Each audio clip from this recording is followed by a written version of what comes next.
Hi, my name is Abby DeTore, and today I'm going to be advocating for maternal healthcare accessibility and rights in the United States. So everything in healthcare starts with consent, because if it's not consensual, it can't be true healthcare. On February 17, 2020, the New York Times published an article that sparked a conversation that was long overdue. The article provided a platform for a series of women since 2003 who had come out about having unconsensual pelvic exams done on them by medical students while they were unconscious. One woman was admitted to the hospital after her water broke and had made it clear that she wanted no medical students involved in her labor process at all. Though a doctor had given her meds to help her sleep and to help with the early labor contractions, and when she woke up, a medical student informed her that she wasn't dilated enough, as found during a pelvic exam that was done while she was unconscious. Stories like this are straight out of every woman's nightmare, and it almost seemed like a fluke. Something that invasive and inappropriate couldn't possibly happen in such a developed country like the United States.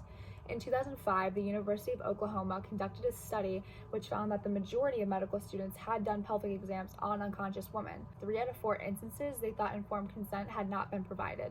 As it turns out, only 10 states have laws forbidding this practice of unconsented pelvic exams, while the majority of the country still allows this dehumanizing practice. And the legalization of this tells women that at their most vulnerable, while they're under anesthesia or while they're in labor, they're at risk of being sexually assaulted by medical professionals for the sake of teaching, and their bodies are nothing more than a tool for education. Being a healthcare worker is not an exemption from the obligation of obtaining consent. Not only do women have to worry about their safety before and during labor, but they're most at risk after giving birth. Giving birth is, for lack of better wording, violent. Many women suffer pelvic trauma, and 1 in 3 wind up with major abdominal surgery. And then, for some reason in the United States, after all that trauma, women are sent home, typically with no support, and situations like this often contribute to the ignored epidemic that is postpartum depression. Postpartum depression can make mothers feel incompetent or disconnected from their new baby, or even cause sudden intrusive thoughts that could lead to developmental issues for their child. Depending on the severity of these symptoms, and along with any related medical history, these new mothers and their babies could be at severe risk. In addition to this, Dr. Chelsea Bayer, an OBGYN at the Washington University, brought up the multi-pronged adverse effects of unintended pregnancies among postpartum women. Contraceptives and access to options when it comes to pregnancy is almost an ignored issue in the United States, while abortion is a growing social issue, with thousands of women fighting for their right to choose when or when not to become a mother. The idea of not letting an unintended pregnancy even get that far is something that Dr. Bayer believes needs to be addressed. The American College of Obstetricians and Gynecologists annual meeting, she also discussed how effective family planning and resources such as Planned Parenthood can be for women, and how these services can lower the rate of depression, especially in low-income areas.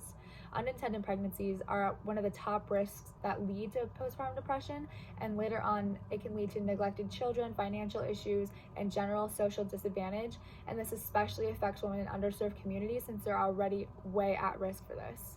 About 1 in 5 women will suffer from postpartum depression and other negative effects of giving birth, but many women will suffer from much worse. In 1987, the United States maternal mortality rate was 7.2 deaths per 100,000, and in 2016, it shot up to 16.7 deaths. And the data indicated that more than half of these were believed to be due to human error. So in other words, these women are not dying because of rare and unpredictable complications. They're dying because they're not being listened to, and because healthcare workers are making sloppy and stupid mistakes.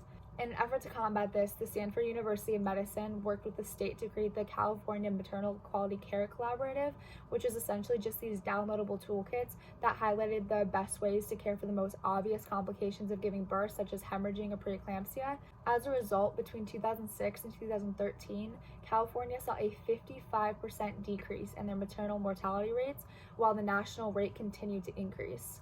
Simply put, if the United States stopped ignoring women and changed their healthcare system to focus on preventing the most obvious complications of birth, these women would not be dying.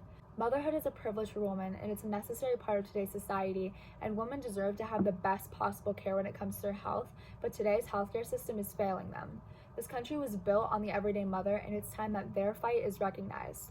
It's unbelievable how America continues to use motherhood as a way to dehumanize and devalue women. Consent, proper postpartum care, and competent and intensive medical professionals should be automatic expectations of healthcare in the United States, but instead it feels like this is just too much to ask for. Women have fought tooth and nail for their place in this country, and it's time that this country starts fighting for them.